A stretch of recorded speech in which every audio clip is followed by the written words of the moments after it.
भगवान रामलला की प्राण प्रतिष्ठा को लेकर पूरे देश के लोगों में उमंग और उत्साह देखा जा रहा है। 500 सालों के एक लंबे इंतजार के बाद राम भक्तों में खुशी की लहर है। देश का कोना कोना राममय हो गया है। 22 जनवरी को अयोध्या में भगवान प्रभु श्री राम जी के मंदिर का प्राण प्रतिष्ठा समारोह होने वाला है। मंदिर में प्राण प्रतिष्ठा के समय भगवान प्रभु रामलला के लिए जो वस्त्र परिधान किए जाएंगे, वो वस्त्र महाराष्ट्र के पुणे शहर में 2 धागे श्री राम के लिए इस अभियान के तहत बनाए गए हैं। ये अभियान 10 से 22 दिसंबर, ये 13 दिन ये अभियान चला। उसमें 9 हाथकरघे हमने लगाए थे और ये बुनकरों के सम्मान के लिए ये कार्यक्रम मैं हर साल करती हूँ।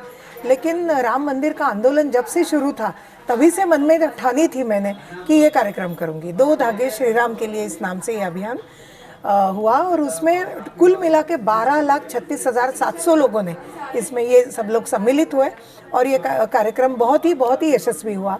लोग बहुत ही समाधान से आ रहे थे, आंखों में आंसू थे और 15 दिन के बच्चे से लेकर 100 साल के बुजुर्ग लोगों तक सब लोग इसमें शामिल हुए। सभी ने अपने 2-2 धागे, या तो बच्चे अपने 2 उंगलियां उसमें माँ ने लगाई और कहा कि तुम्हारे ऊपर जीवन भर भगवान राम का आशीर्वाद बना रहे। रामलला के वस्त्र बुनने में हाथ बटाने के लिए लगभग 12,36,700 से अधिक लोगों ने हिस्सा लिया था। इस पहल को 2 धागे श्री राम के लिए नाम दिया गया था।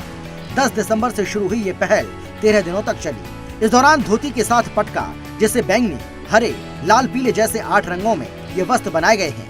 अब इन वस्त्रों को सभी राम भक्तों को दर्शन के लिए पुणे के सौदामिनी हैंडलूम में 12 जनवरी को पूरे दिन FC रोड पर मौजूद साड़ी शोरूम के ग्लास केस में रखा जाएगा और 16 जनवरी को लखनऊ में यूपी के CM योगी आदित्यनाथ के हाथों से राम मंदिर न्यास के कोषाध्यक्ष स्वामी गोविंद देवगिरी जी को सौंप दिए जाएंगे। इसके साथ ही अनाघा गैसास ने कहा कि अभियान आयोजित करने का मेरा उद्देश्य हमारे देश के हथकरघा बुनकरों की ओर ध्यान आकर्षित करना है।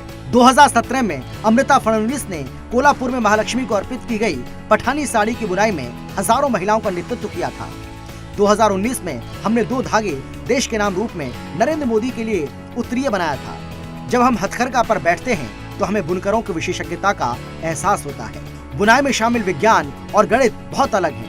अनाघा गैसास भारत की हथकरघा परंपरा को पुनर्जीवित करने की दिशा में काम कर रही हैं और केंद्र सरकार की राष्ट्रीय कपड़ा समिति का हिस्सा भी हैं। ऐसे में रामलला की प्राण प्रतिष्ठा का वो समय काफी गौरवपूर्ण होगा जब भगवान राम अपने मंदिर में विराजमान होंगे।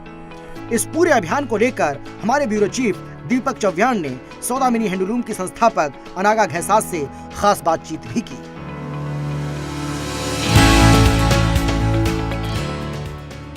अयोध्या नगरी में भगवान प्रभु रामचंद्र जी की जो राम मंदिर की जो प्राण प्रतिष्ठा है वो आने वाले 22 जनवरी को होने वाली है। प्रभु रामलला के लिए जो वस्त्र महाराष्ट्र की जो सांस्कृतिक नगरी है पुणे, उसी पुणे शहर में बनाए जा रहे हैं।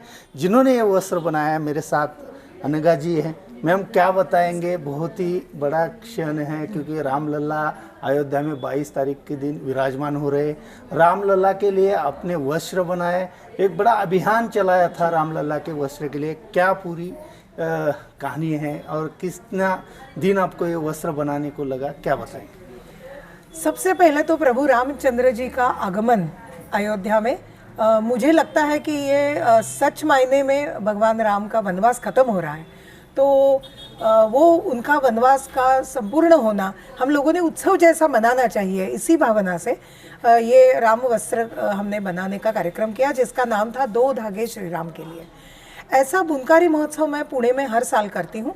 मेरे खुद के हैंडलूम्स हैं और हाथकरघे के बुनकर को सम्मान मिले, इसलिए हमने ये कार्यक्रम मैं हर साल करती हूँ।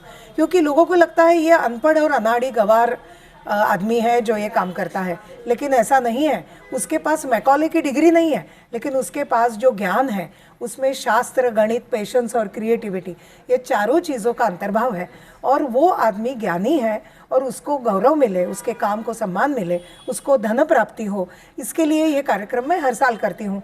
कि प्रभु रामलला के चरणों में क्या प्रार्थना करते हैं आप, और आप इस महोत्सव में कुछ शामिल हो गए क्या, और क्या लोगों को आह्वान करेंगे? जी, इसमें ऐसा है कि मेरी जो भावना है, मैं ताने बाने से के काम में जुड़ी हुई हूँ। तो भगवान राम के विश्वास और प्रेम का, श्रद्धा का ताना और बाना मैं भगवान राम से यही प्रार्थना करती हूँ इस माध्यम से कि भगवान राम की कृपा हमारे देश पर बनी रहे, राम राज्य आए। तो ये कार्यक्रम करने का भी उद्देश्य ये था कि पूरा हिंदू समाज जाति पाति से ऊपर उठकर एक समतल होकर एक साथ आए, ये देश की और हिंदू धर्म की आवश्यकता है। तो भगवान राम की पूरे बुनकरों पर ये वरदान उनका रहे और हमारी भी श्रद्धा ऐसे ही बनी रहे। भगवान राम इस काम के लिए भी हमें आशीर्वाद दे और पूरा देश और हिंदू समाज एक साथ काम करे देश के लिए।